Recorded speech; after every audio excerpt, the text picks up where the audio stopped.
I want to talk about the Boston Red Sox because to me, the Red Sox are this team that no one was expecting to be in the race, and they just are staying there. And they sneakily have this really good core that's forming from Jaron Duran to Wilyer Abreu to all these guys. Tanner Houck now looks like a legitimate Cy Young candidate, a guy that you could ride in a postseason run potentially. And I think even though John Henry has not committed much to this team, to a lot of the fans' ire, if this team goes out over the next month and they keep doing it, at some point, will they push some of the chips forward and add to this roster because they can make a run this year and they have a farm system to do it. So the Boston Red Sox are a team I'm really interested in because I think they will take any excuse possible not to push the chips in. But this is a roster to start believing in that might force the front office's hand here and force really the ownership's hand.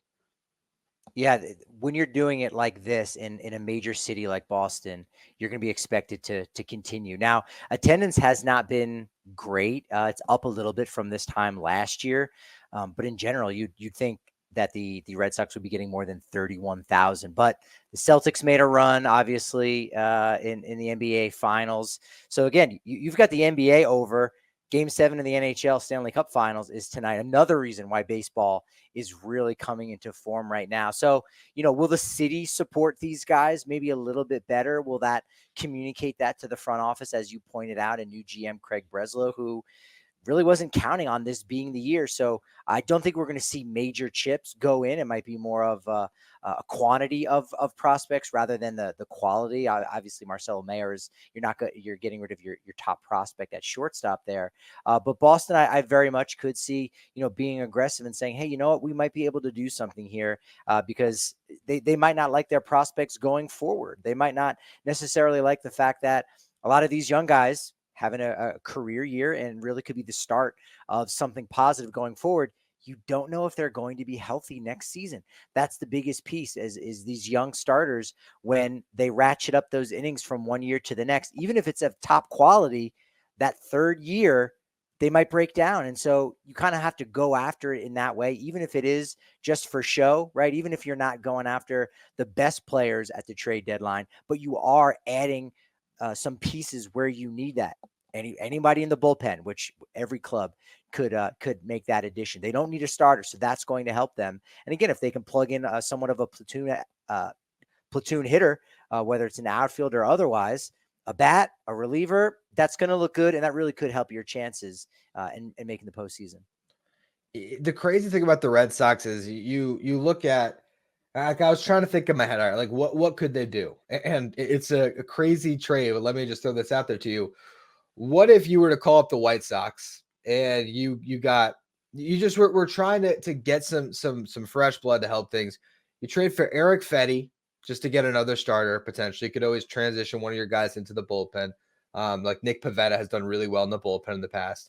You get Michael Kopech to give you like another like potential arm in that bullpen that you're not going to have to pay a Mason Miller or a Ryan Helsley price tag on. And then you pick up a Paul DeYoung or a Tommy Pham. You just get another like if you just got some guys in here, I feel like a couple more just major league pieces would take this team to another level. You look at this lineup and they have 1, 2, 3, 4, 5, 6, 7 guys with a WRC plus of 126 or better. That's including Tristan Casas, who has not played much this year. Hopefully they get him back soon. But it's a sneaky good lineup. And do you know what Rob Refschneider's doing? Just one quick aside there. The South Korean born Rob Refschneider, I do not know. He's hitting 322 this year with a 402 on base percentage. That's unbelievable. Like the performance they've gotten. It's a fun team to watch. It really is. He's become Brock Holt 2.0, I think, in a lot of ways, in that Yeah. utility role. So, yeah, look, when the pieces are there and your players are performing, you have to reward them. And as long as Boston is staying in that hunt, I think that's an important message to send when you are a new general manager, when you have a new front office like that.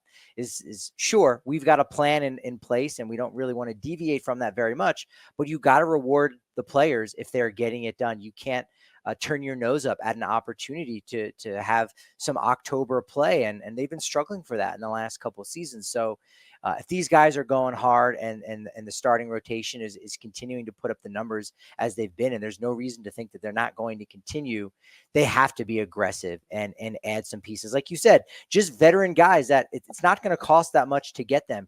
You may have to pay more than you were expecting if there's another team that's going out there, but it doesn't even have to be flashy. Again, just two veteran, competent players, a bat and a relief pitcher, and you're going to feel really good about your odds in August and September. Especially when you look at the American League East right now. And on the other side of things, I think we can make an argument for the Rays and the Blue Jays even for maybe folding up shop when they get to the deadline and selling some pieces because it just might not be their year. I don't think anyone expected going to this season that the Red Sox would be the third best team in this division, but they have so far.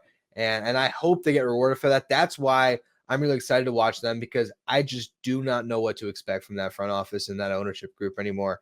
I don't know if they'll be in on it. I mean, they could just say, oh, we got a good team.